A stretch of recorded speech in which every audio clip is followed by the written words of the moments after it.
The Gogh House, designed by J.B. Nicholson and built in the early 1900s in Parktown, Johannesburg, has changed hands and owners over the years. For almost 30 years, it's been home to a franchise restaurant of Mike's Kitchen. The new owner took over the business 11 years ago.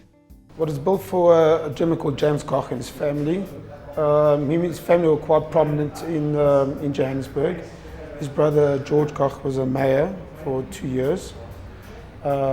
James Gogh was the first photographer. He had the first photography shop in Johannesburg, and then in 1935 it became a boarding house, and then in the mid 70s it was a seafood restaurant, and then Mike's Kitchen took it over in 1982. So it's been a Mike's Kitchen since 1982.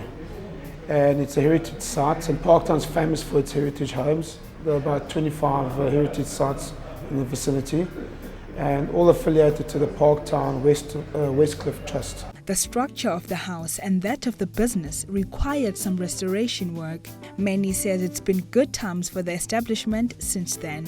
It took me 2 years to turn the business around because the place was like run down.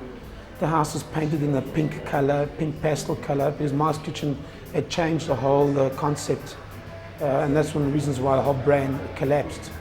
So over a period of 2 years, tidied up the place, worked on service, food quality, and after 2 years, people started coming back, heard about us, how good the food and service was, and we've grown every year since then.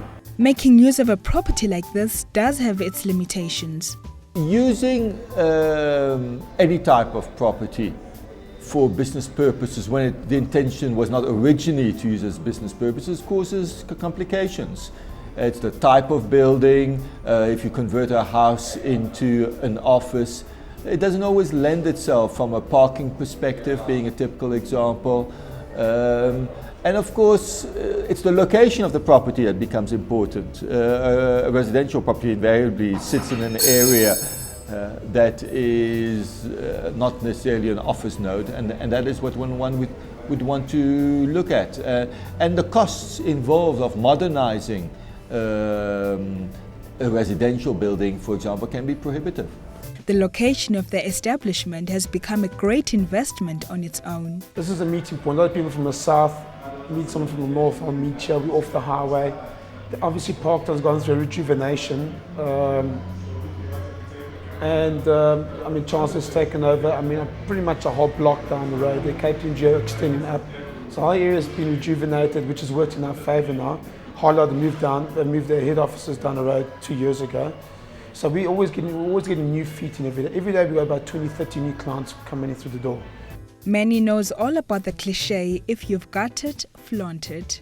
I started harping on the heritage thing about 3 years ago, and it does work because we got a web page, and the feedback we got on the web page directly related to say the street pole ads came up 3 months ago, and most of our marketing is word of mouth, but every once in a while we do a street pole ad campaign. And we've never had our own web page, so 3 months ago we also had a web page up and running to coincide with the street pole ads. So we automatically picked up from the street pole ads people visiting our site. So it does play a role. People are interested because, you know, humans are by nature sentimental creatures. And some find the mysteries of this house enthralling. The clients do ask about the house. I mean, the house has got a reputation for being haunted by 2 ghosts. So we do have people coming in, wanting to go upstairs and see, because there's a lady ghost that hangs around the top of the staircase and so on. Parktown has the most heritage sites in all of Johannesburg, but is enough being done to preserve these properties? If you ask me, could we be doing more to maintain some of our heritage sites, I would immediately say yes. I think that some of our wonderful heritage sites in Johannesburg are probably not being looked after to the degree.